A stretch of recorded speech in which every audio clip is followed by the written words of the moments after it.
yung dating Pangulong Duterte. Dahil gusto nila kaming patahimikin dahil doon sa na-discover namin na involvement ni Michael Yang saka ni Alan Lee. Jimmy, pag binanggit mo ang pangalan na to, pag binanggit mo to, mamamatay ka. Ronald, alam niyo po ba kung sino yung mga tao na ayaw niyang ipabanggit? Si Pulong, si Mans, si Michael Yang. Dalawa rin ang namatay sa akin. Sa kanya ilan ang namatay? Dahil po dyan, sa Davao Mafia, and their purpose to save the Queen. Lahat patayan. Sinundan ang daloy ng pera. The other kuta naman at saka yung reward system, alam ng mga pulis lahat yun, Your Honor, Mr. Chair, na patayin, may reward. Kung mamatay yung nasa watch list, may reward system yun ang ibigay. At pananabutay ng katotohanan. So kung you have 30,000 per container and there are 100 containers na pinapapasok mo every week, anong kinikita mo?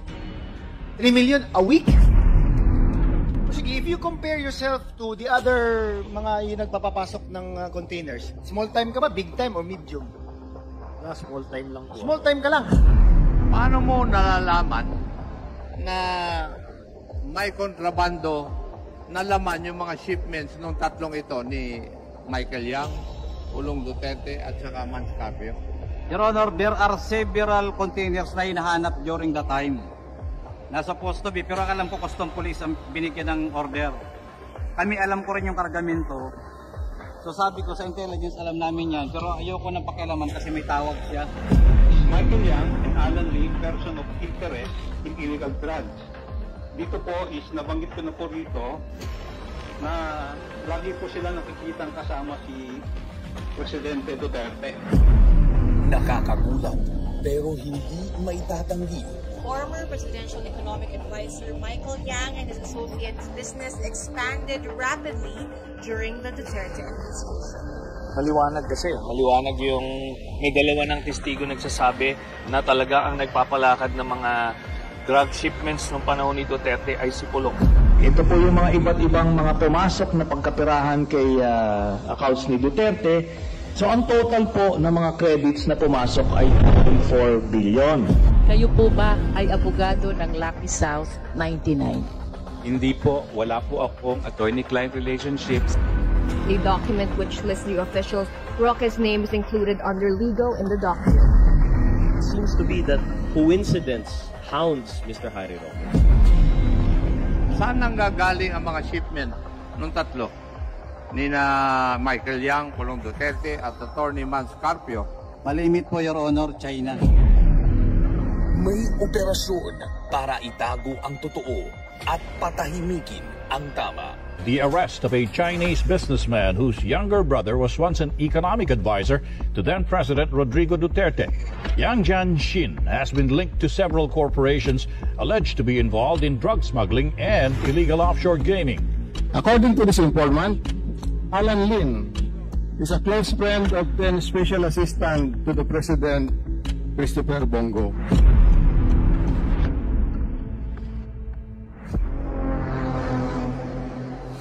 Higit sa mga dokumento, higit sa mga numero, may mga pangarap na nawala, mga buhay na nasira, mga nawasak na pamilya. Pero kayo po ang nagsabi na wala kayong pakialam sa human rights. Kabayaran ng sistemang ginawang patakaran ang pagpaslang at peking balita. Wala pong pakialam sa human rights.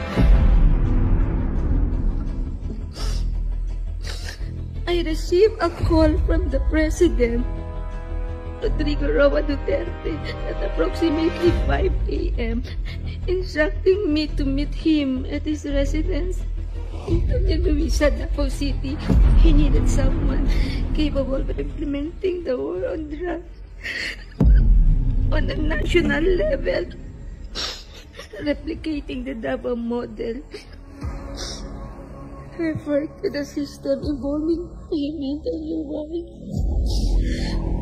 First is the reward if the suspect is killed. Second, if the funding of planned operations. And the third is the refund of operational expenses. I am afraid of my life, Mr. Chair.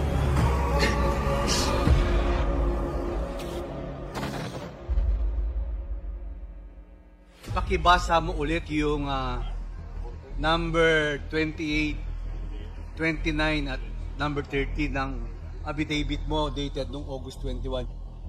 Habang naglalakad kami, papuntang investigation section, tumunog ang cellphone ni Superintendent Padilla. Nakita ko na pinindot ni Superintendent Padilla ang kanyang cellphone. Nadinig ko na sinabi nung tumawag kay Superintendent Padilla, "Congrats, Superintendent Padilla. Job well done." Pero grabe yung ginawang dinuguan. At ipinalaganap ang takot bilang bahagi ng pang-araw-araw na buhay. Sino-sino po ang mga pumatay? Kayo mismo ba pumatay? Ako? Marami.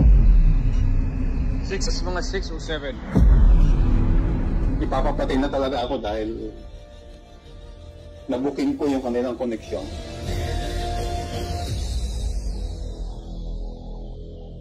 The Quadcom report is not the end.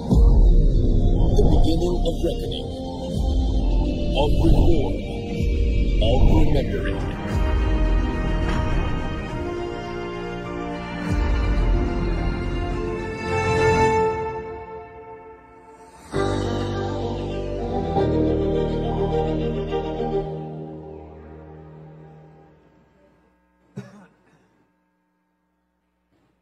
Okay.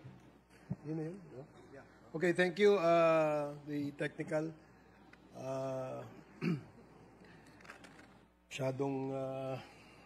Would like to thank, of course, the people behind the production of such video because it is a compilation of the 15 public hearings that the Quad has conducted. At maraming salamat because they have painstakingly collated all this video so that at the end of the Quad Committee hearings, there will be some sort of a summary to the hearings that was conducted.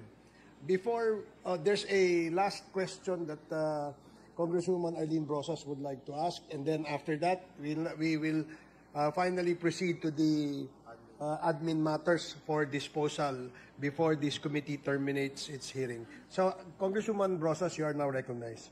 Yes, thank you, Mr. Chair. Maraming salamat, Mr. Chair. Mr. Chair, actually, simple lang po, pahabol lang ng mga datos yung kailangan ko, Mr. Chair. Very specific po siya para sa mga miscertified deaths, no?